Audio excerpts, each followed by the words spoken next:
কার্গিল যুদ্ধে লড়েছিলেন তিনি, জান কবুল করেছিলেন দেশের মাটিকে বাঁচানোর জন্য।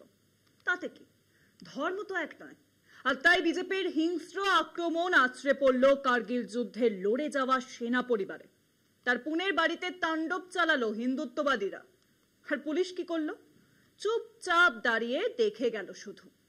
আর তারপর হেনস্থা করলো ওই সেনা পরিবারকে। পুনের ডিসিপি এখন সাফাই গাইছেন। কি করা যাবে?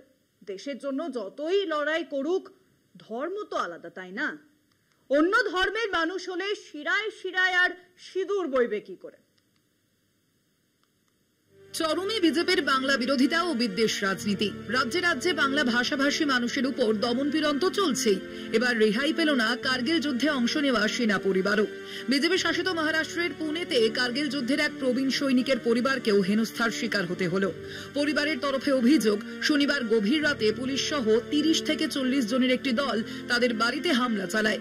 তাদের কাছে ভারতীয় নাগরিকত্বের প্রমাণও চাওয়া হয়। ধর্ম তুলে অকথ্য ভাষা প্রয়োগের পাশাপাশি জয় শ্রীরাম স্লোগান তুলে চলে তাণ্ডব। পুরো দৃশ্যের নীরব দর্শক হয়েছিল মহারাষ্ট্রের বিজেপি সরকারের নেতৃত্বাধীন পুলিশ। দেশ জুড়ে বাঙালিদের উপর অত্যাচারের ঘটনা বাড়ছে। বাংলা বললেই বাংলাদেশি বলে দাগিয়ে দিচ্ছে প্রশাসন। কার্গিল যোদ্ধা হাকিম উদ্দিন অবশ্য বাঙালি নন, কিন্তু হিন্দুত্ববাদীদের আক্রমণের হাত থেকে বাঁচল না তার পরিবারও।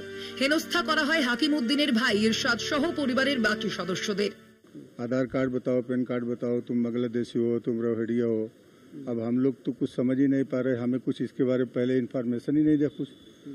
तो हम लोग आधार कार्ड दिखा रहे तो वो बोल रहे नहीं सब फर्जी है, सब डुप्लीकेट है, जो बनाया उसको भी मारेंगे, आपको भी मारेंगे।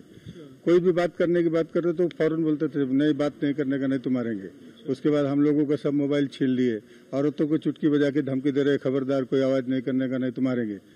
1999 সালের কার্গিল যুদ্ধে বুক চিতিয়ে দেশের হয়ে যুদ্ধ করেছিলেন ল্যান্স নায়েক হাকিম উদ্দিন শেখ। শুধু তিনি নন, পরিবারের আরো অনেক সদস্য কর্মরত ছিলেন ভারতীয় সেনায়। এবার দেশের সেই বীর যোদ্ধার পরিবারকেই বাংলাদেশি রোহিঙ্গা বলে দাগিয়ে দিল হিন্দুত্ববাদী ব্রিগেড। বেগতিক পরিস্থিতি বুঝে সাফাই দিয়েছেন পুনের ডিসিপি সোমাই মুন্ডে। তার দাবি, এলাকায় অবৈধ বাংলাদেশিদের বিরুদ্ধে অভিযান চলছে, সেই কারণেই পুলিশ ওই বাড়িতে গিয়েছিল।